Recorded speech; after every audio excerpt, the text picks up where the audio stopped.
Cinema की तारीख का सबसे बड़ा सवाल क्या था? एक ऐसा सवाल जिसने करोड़ों लोगों को, आपको, मुझे, सबको बेचैन रखा। आज हम उसी महाकाव्य कहानी की गहराई में उतरेंगे और इस राज से पर्दा उठाएंगे। तो वही सवाल, आखिर कटप्पा ने बाहुबली को क्यों मारा? सोचने वाली बात है। एक वफादार मुहाफिज, एक बाप जैसा शख्स अपने ही शहजादे का कातिल कैसे बन गया?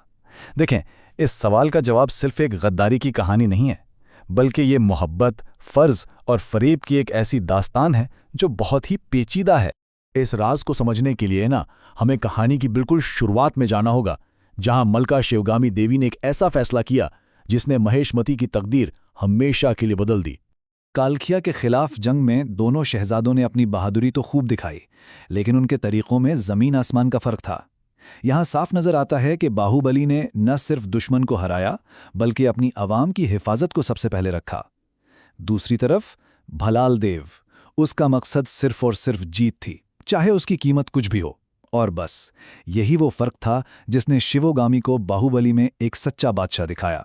शिवगामी ये बात अच्छी तरह जानती थीं कि एक सच्चा बादशाह तलवार से नहीं बल्कि दिल से हुकूमत करता है।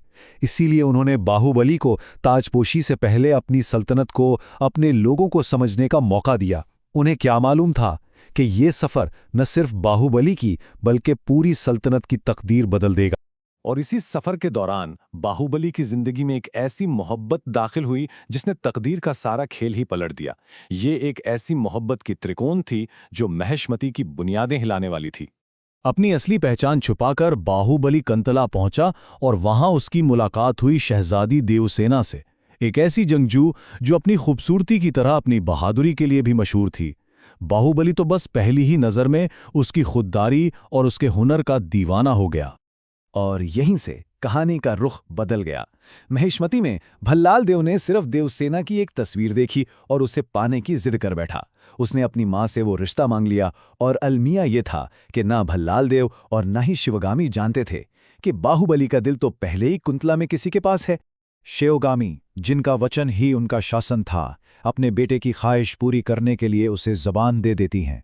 ये एक ऐसा वादा था जो अधूरी मालूमात पर किया गया, और यही वादा महिष्मती के सुनहरे दौर के खात्मे का सबब बनने वाला था। और इसी गलतफहमी ने हसद में जलते भलादेव को वो मौका दे दिया जिसका वो कब से इंतजार कर रहा था। इसने इस एक वादे को हथियार बनाकर माँ और बेटे के मुकद्दस रिश्ते में जहर घोलना शुरू कर दिया। महेशमती का पैगाम कोई रिश्ते की दरखास्त नहीं थी, बल्कि एक हुक्म था। इस तकब्बुर भरे अंदाज ने खुददार देवसेना को गुस्सा दिला दिया और उसने इसे सरेआम ठुकरा दिया। ये इनकार मलिका शिवगामी की शान में बराह रास्त गुस्ताखी थी, और उन्होंने इसे अपनी जाती तौहीन समझा। जब बाहुबली ने भरे दरबार में देवसेना की इज्जत के लिए अपनी मां के फैसले को चैलेंज किया, तो शिवगामी की अना को शदीद ठेस पहुंची। फिर उन्होंने बाहुबली के सामने वो इंतखाब रखा जो किसी मां को नहीं रखना चाहिए, महिष्मती का तख्त या वो औरत जिसने उसके हुक्म की तौहीन की थी। अब बाहुबली के लिए उसका वचन वो तख्त से कई बढ़कर था। उसने मोहब्बत और इज्जत को चुना और महिष्मती की बादशाहत को ठुकरा दिया।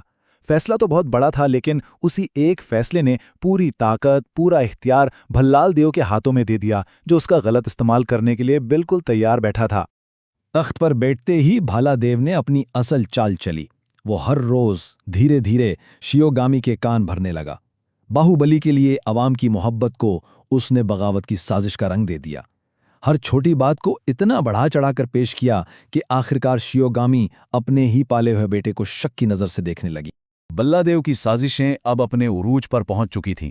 इसका आखिरी वार वो फरेब था जिसने न सिर्फ एक वादे को तोड़ा, बल्कि एक मां के हाथों उसके बेटे के खून का सबब बना। अपनी सबसे घिनौनी चाल में भल्लाल देव ने शिवगामी को यह यकीन दिला दिया कि बाहुबली उसे, यानी भल्लाल देव को कत्ल करने की साजिश कर रहा है। उसने खुद को मजलूम और बाहुबली को तख्त का भूखा गद्दार साबित कर दिया। इस झूठ ने शिवगामी के दिल को छलनी कर दिया। उनका गुस्सा और दुख एक तूफान बन गया। उन्हें लगा जिस बेटे को उन्होंने अपनी जान से ज्यादा चाहा, उसी ने उनकी पीठ में छुरा घोंपा है। और इसी गुस्से और धोखे के आलम में शिवगामी ने वो हुक्म जारी किया जिसने तारीख बदल दी। उन्होंने ये हुक्म उस शख्स को दिया जो अपने खानदान की कसम से बंधा था, जो तख्त के हर हुक्म पर सर झुकाने पर मजबूर था, और वो शख्स था कटप्पा। ये सिर्फ एक हुक्म नहीं था, ये कटप्पा के लिए एक इम्तिहान था। एक तरफ उसका फर्ज था, उसकी कसम थी, दूसरी तरफ बाहुबली था, जिसे उसने अपने हाथों से पाला था, जिसे वो अपने बेटे से ज्यादा अजीज रखता था। और आखिर में फर्ज की जंजीरों ने मोहब्बत का गला घोट दिया। लेकिन कहानी यहाँ खत्म नहीं होती। एक नस्ल की गद्दारी का हिसाब दूसरी नस्ल को चुकाना था। अब वक्त था एक बेटे के इंतकाम का और इंसाफ की बहाली का। पूरे 25 साल बाद कटप्पा ने अपने गुनाहों का बोझ उतारते हुए महेंद्र बाहुबली को उसके बाप की सच्ची कहानी सुनाई। इस सच्चाई ने महेंद्र के अंदर सोए हुए शेर को जगा दिया और उसके दिल में इंतकाम की आग रोशन कर दी। महेंद्र बाहुबली सिर्फ अपनी मां को आजाद कराने नहीं लौटा था, वो महिष्मती के लोगों को एक जालिम राजा से निजात दिलाने आया था। और आवाम ने अपने हकीकी बादशाह को पहचान लिया और उसके साथ मिलकर भल्ला देव की आमरियत का खात्मा कर दिया। और आखिर में महेंद्र बाहुबली ने तख्त पर बैठकर वही अल्फाज दोहराए जो कभी उसकी दादी ने कहे थे, मेरा वचन ही है शासन। लेकिन इस बार ये अल्फाज ताकत का गुरूर नहीं, बल्कि इंसाफ की बहाली और एक अजीम बाप की विरासत का ऐलान थे। और इसी के साथ सिनेमा का सबसे बड़ा सवाल अपने जवाब तक पहुंच गया।